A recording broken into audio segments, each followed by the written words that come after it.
When members of the Simbawanyika band sang this song, which talked about the paradox that the shilling was, on one hand a killer, and on the other hand a flower or something beautiful whose beauty only lasts a while.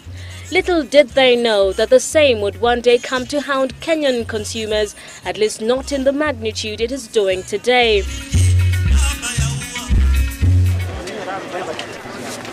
And that is a position that many Kenyans find themselves in presently. When news came in that the shilling had touched the 107 level to the dollar on Tuesday, many were already feeling the pain.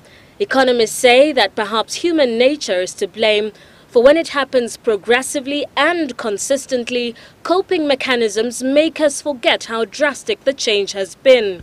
For instance, a meal of ugali mboga from an ordinary hotel which cost 55 shillings on average in September 2010 is today retailing at 70 shillings per plate.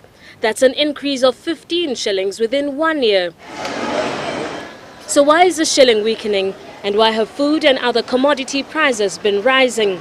First, the dollar has been on an upward trend in recent months across the world, and for a country like ours that relies mostly on imports, this directly impacts the cost of commodities, either directly when we have to import foodstuff like maize, or indirectly due to the importation of fuel and other raw material inputs into the production process. Additionally, following subsequent seasons of failed rains in a predominantly rain-fed agricultural economy, Kenyan farmers have not been producing enough food, causing the price of the little there is to shoot up.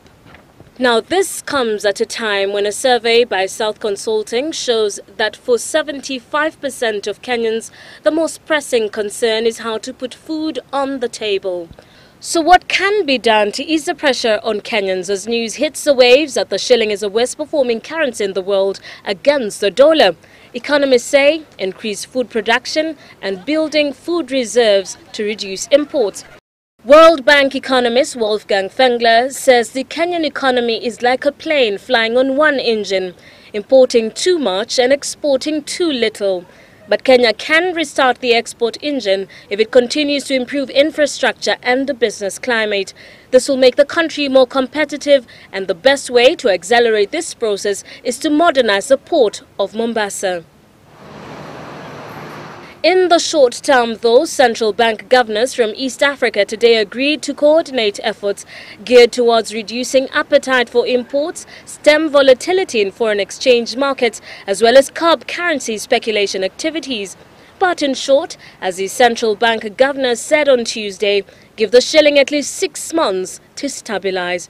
Until then, it is belt tightening and... Reporting for Citizen Live at 9, I am Terryanne Chebet.